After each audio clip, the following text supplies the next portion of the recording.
خالي جاوب عن سؤالي، يا قلبي يا خالي جاوب عن سؤالي، مشغول من ايه وشاغلني ليه، مشغول من ايه وشاغلني ليه، ليه يا قلبي يا قلبي ليه، يا خالي جاوب عن سؤالي، يا قلبي يا خالي جاوب عن سؤالي، مشغول من ايه وشاغلني ليه، مشغول من ايه. All right. We should be doing good. If anyone's here on the stream, please do like and subscribe to the channel. Trying to reach now 250 subscribers because I actually now have reached 200 subscribers this past week, I believe. So, yes, welcome everyone to the fourth episode of the 10+1 World Cup Podcast. Match day 3 review. So we basically finished the group stage and now we are in the knockout stage. Now I'm just going to say I have not slept for almost more than 24 hours. So I'm probably not going to be watching the games tonight, to be honest, because I'm so dead tired. But let's talk about the match day 3, and I want to talk more about the knockout stage because that's where the magic happens. So first I will share my screen.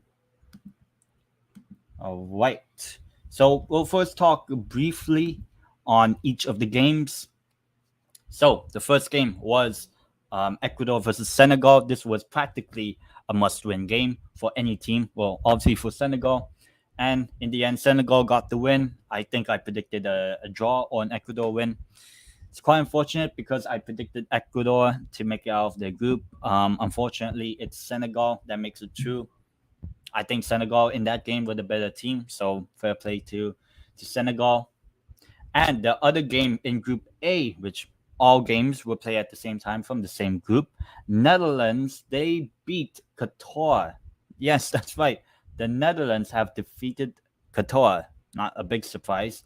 And that meant that Qatar are statistically the worst team at the tournament with 0 wins, 0 points, and a -6 goal difference, I believe. So what this means is that Netherlands and Senegal progress from Group A. And then later that day, which was, I think, on Monday or Tuesday, actually, it was Iran versus USA. And once again, that was probably a must-win game for the USA because if it's a draw, they would have been eliminated from the World Cup. But the USA, they won. Christian Pulisic was the one that got the goal and sent the USA into the knockout stages. And actually, the USA are the only team from the CONCACAF region that made the knockout stage. And once again, the team that I kind of predicted to be kind of like a surprise package, Iran, gets eliminated. So on the same day, Ecuador and Iran, they were in a way pole position to qualify. They both lost, and they are now both out on the same day, which it was pain. It was pain for me. And in the other game, we had an all-British rivalry between Wales and England. But to be honest, it was all England, especially in that second half where Marcus Rashford scored twice. Sandwich in was a Phil Foden strike just a minute or two after Rashford has scored his first. So England topped the group. USA are now second. So that's what Group B ended up. And then on the next day, which was Wednesday night, we had Group D starting with Tunisia and Australia. So the two non-European teams in Group D grabbing a 1-0 win. And what this meant is that France still topped the group, even though they lost, because they fielded like a B team, basically. Australia made it into the next round. Who would have thought? Even I didn't expect Australia to progress. I thought Australia would be one of the kind of like the worst teams in the tournament. I mean, I gave them a bit of respect, but I didn't think they would win both, like win two games, let alone one game. So, big congratulations to Australia. They finished in second in the group, France in first. Tunisia actually got third. Denmark, the team that I predicted to reach the semifinal, gets eliminated. So I'll take a big, kind of like a big L for that because actually the L would have been like this. Yeah, that's an L, big L for me, regarding the Denmark stuff. Yeah. So France and Australia progressed from Group D, and then in Group C we had Poland losing to Argentina, but Poland made it into the knockout stage, and that's because Mexico were unable to score 3 goals against Saudi Arabia. And Mexico were once again the better team in that game. And it was practically a last minute goal from, I believe it was Salam Al Dasari, that kind of killed Mexico's hopes into reaching the round of 16. And this is the first time, um, I think maybe since 1978 or 74, that Mexico failed to reach the knockout stage of a World Cup that they participated in. So a bit of history there. Not good history for Mexico. And so yeah, in the end, Argentina topped Group C as a lot of people expected, but they did get hard work on it. Poland finished in second by goal difference, and Mexico finished third. Saudi Arabia, despite the opening win against against Argentina, Saudi Arabia are eliminated. And then we moved on to Thursday night games, and we had a banger. Well, not really to start off. We had Group F starting off with Croatia drawing 0-0 to Belgium. And in all honesty, Belgium, they had the chances. Belgium actually just needed to beat Croatia to progress, but Lukaku couldn't score any of his chances. He had like 3, 4 big chances in that game. Had he just scored one of them, Belgium would have progressed into the knockout stages. But because this game ended in a draw, Croatia finished above Belgium, and Croatia made it. And actually, the team that topped Group F was Morocco. Morocco topping Group F, beating Canada 2-1. And it meant that for the first time since 1998, that an African team topped a World Cup group. The last time in 1998 was Nigeria when they topped the group that had Paraguay, Spain, and Bulgaria, I believe. So big achievement for not only Morocco but for the whole of Africa. Finally, they've topped a World Cup group. But if you think an African team topping their group was crazy, how about Group E? This group, oh god. I'll start off with Japan, Spain. Obviously, I was more focused on that game as a Spain fan. I mean, I'm wearing a Portugal shirt, but who cares? What can I say? The first half was all Spain, all dominant, which was nice. Scoring early, and it was easy sailing. And then in the second half, Japan turned it up and scored 2 goals in a space about like within 10 minutes or something. And Japan were winning 2-1. And in the end, Japan deserved the win. Though I do think that I was happy for Japan, but I was also disappointed from the performance from Spain. But hopefully, because of that loss to Japan, that hopefully Spain can learn from the loss and build and improve from here when we play Morocco in the knockout stage. And then what this actually meant was Germany had to win by like 6, 7 goals, something like that, or Costa Rica needed to beat Germany. And at one point, for 3 minutes, Costa Rica and Japan were the ones in the top two. Like Costa Rica were beating Germany, and I was only, oh my, I was so, I couldn't believe it. I didn't want to believe it, but thankfully the man himself, Kai Havertz, decided to show up and save our blushes, and he's the main man of the match. If you saw the photo of Kai Havertz getting the man of the match award, everyone in Spain and everyone that's a Spain fan as well, very, very happy that you got man of the match, Kai Havertz, because that meant that Japan topped the group. So an Asian team actually topped the group. Costa Rica finished bottom, but both Spain and Germany finished on the same points, 4 points each.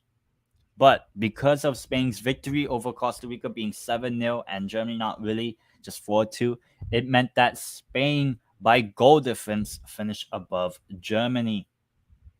So in a way, kind of right out luck. Had Costa Rica, the worst team in their group, first and scored 7 past them, which was nice, obviously.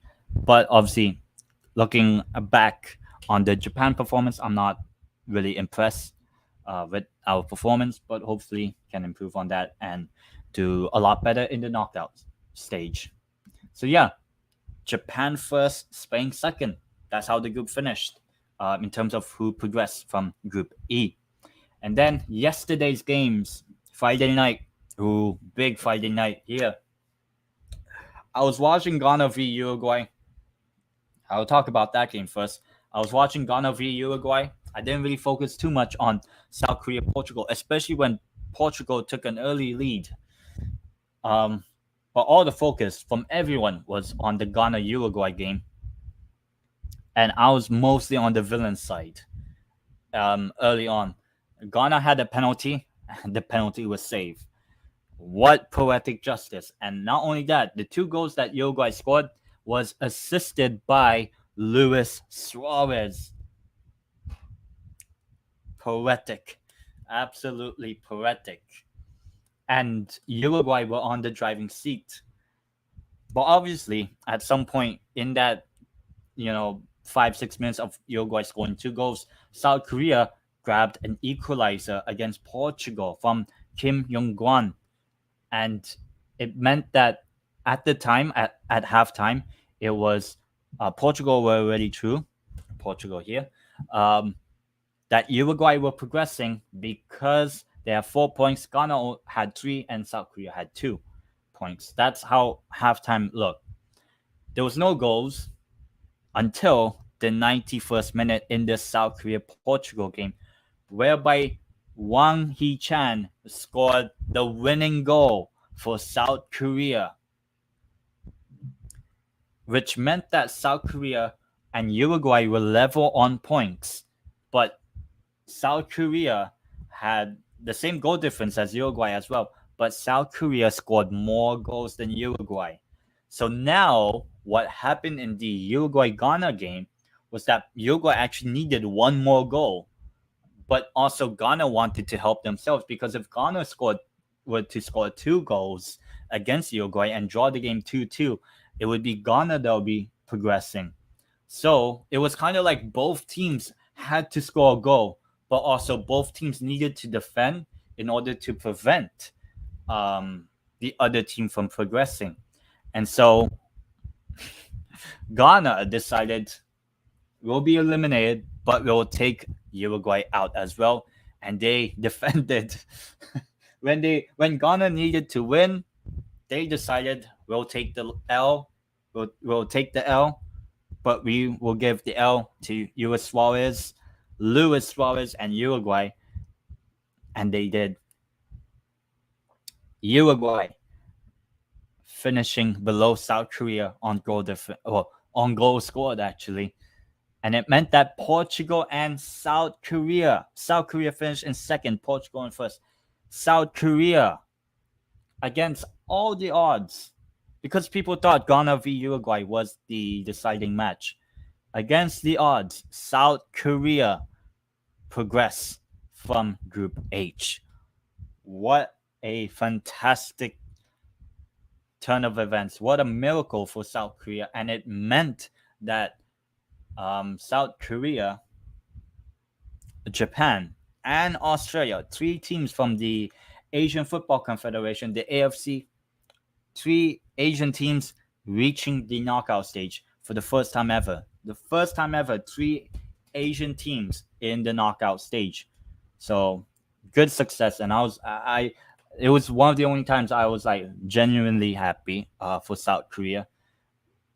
I even shed a little bit of a tear, not like a big cry or whatever, but I was really happy for South Korea, because I even in my pre-tournament predictions I had South Korea finishing in second place. I got that correct. I was so happy as well, but I was more happy about how South Korea managed to beat Portugal. But yeah, congratulations to South Korea and obviously Portugal, because they progressed.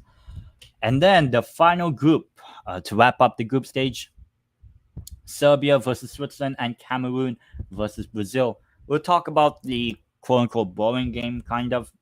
It wasn't as boring, but Cameroon beating Brazil 1-0. Late winner from Vincent Abubakar. He took his shirt off and got a red card because he was already on a yellow card. He got a second yellow card for taking his shirt off during the celebration, but he was like, why not? Go out in style. So it did meant that, Brazil, even though, once again, same as Tunisia, same as France against Tunisia, same as Portugal against South Korea, it was, how would you call it? It was the B team for Brazil. It was practically, most players didn't really play as much football, the starting 11 for Brazil. And Brazil couldn't beat Cameroon. So, I mean, Cameroon was still eliminated and Brazil still topped the group, but it could have been a little bit different had the other game gone a different way.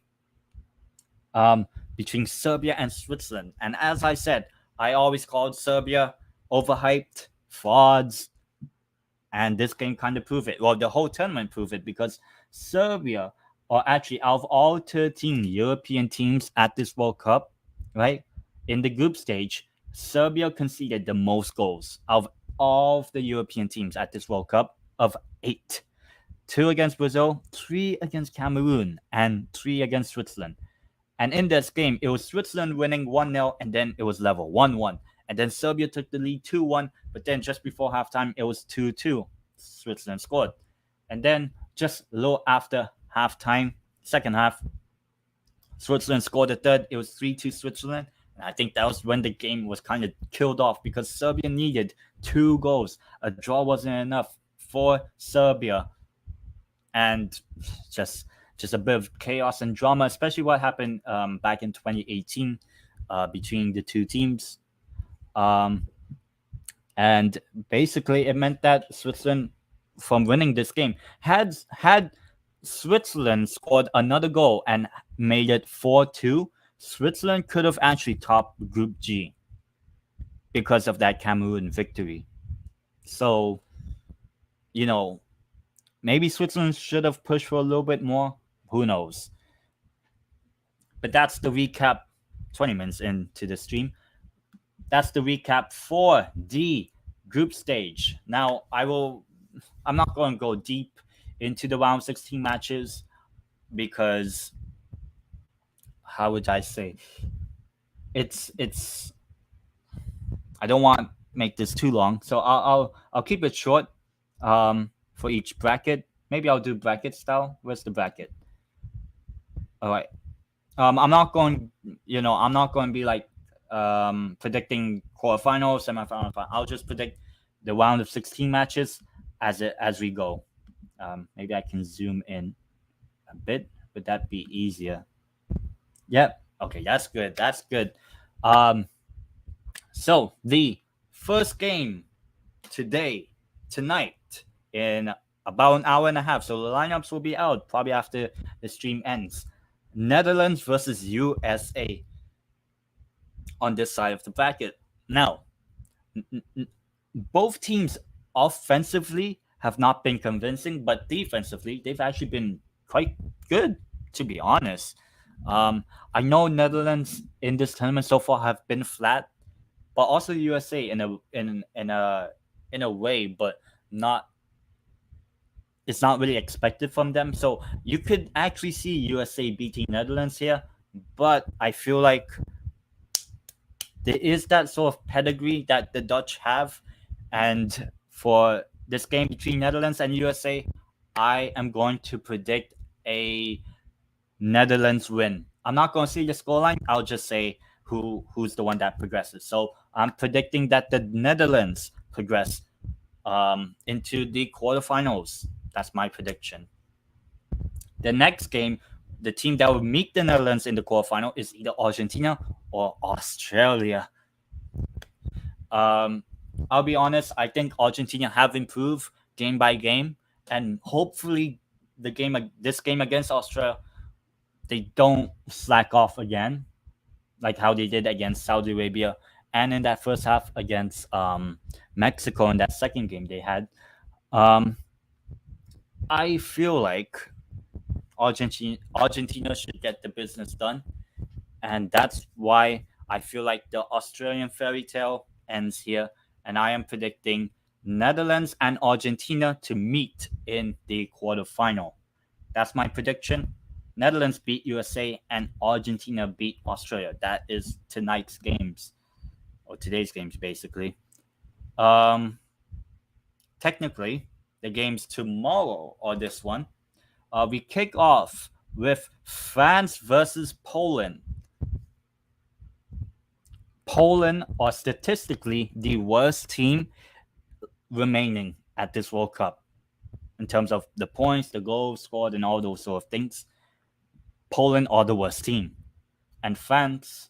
I mean, I haven't been overly impressed with France, but I think their group was relatively easy and comfortable, and I feel like Poland could pose a threat to France.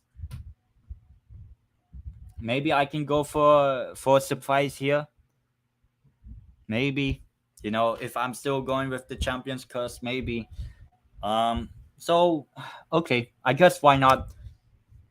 I'm going for the first sort of surprise tomorrow, which will be Poland will beat France on penalties or something like that.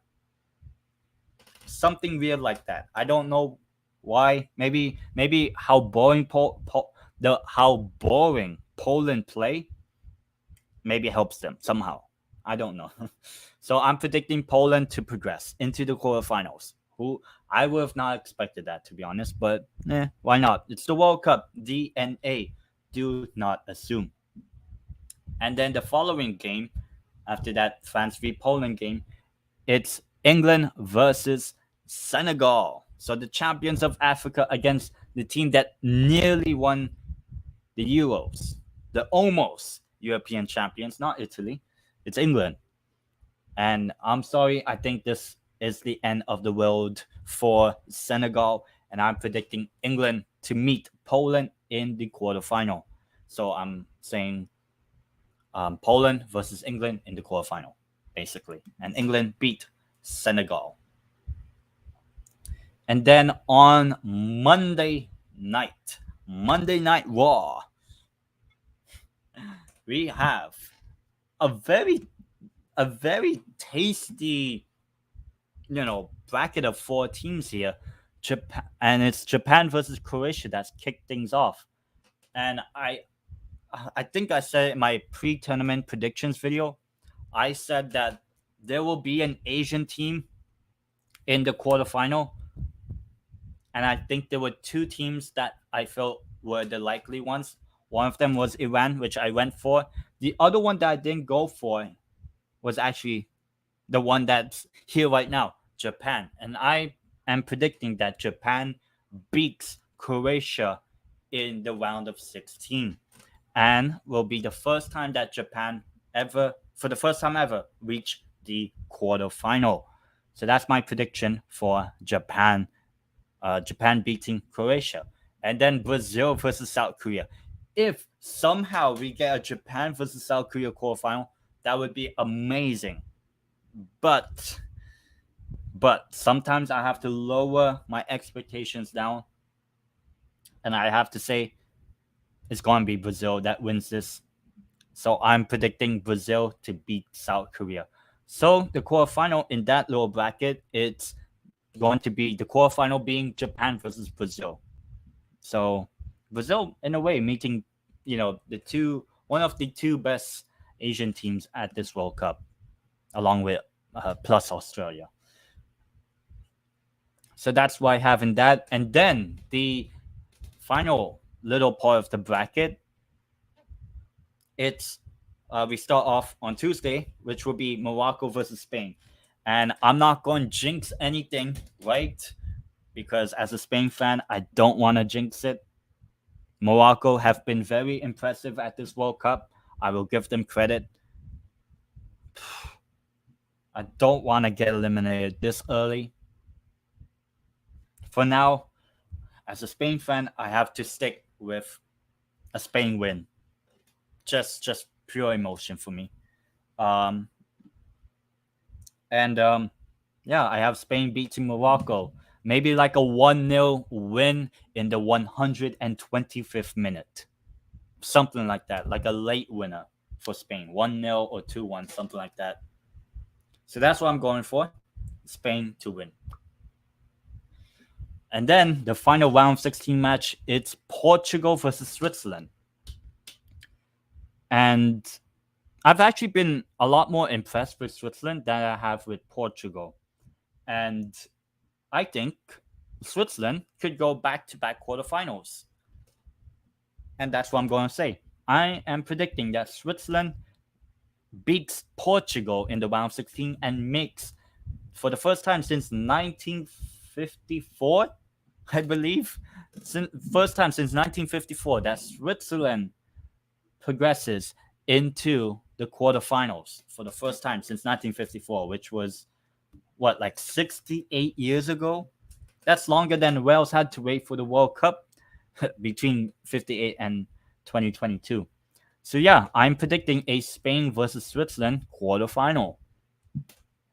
So let me give you a recap on the teams that I have in the quarterfinal. I have Netherlands and Argentina winning today. I have over here Japan and Brazil winning. And then I have Poland and England progressing in this little side of the bracket. And then finally, I have Spain and Switzerland, the two teams that finished second in their group, both progressing and making it to the quarterfinal. Can now zoom out here. So that's my round of 16 predictions for the World Cup, for the knockout stage. And so yeah, that's all for the 10+1 World Cup podcast. I wasn't really able to get an extra person here. Hopefully when we have the quarterfinals set, it'll be a little bit more easier. Won't have to take a long time to kind of go over the games. I wanted to make this sort of episode a bit quick because one, I'm a bit sleepy, but two, I want the games to run freely and flow as well. The next episode of the 10+1 World Cup podcast will be on Wednesday at this same time, 1 p.m. UK time, 9 p.m. where I am, and which is Wednesday, the 7th of December, December 7th. So remember that, Wednesday, 1 p.m. UK time. And yeah, if there's anything else, do let me know in the comment section below.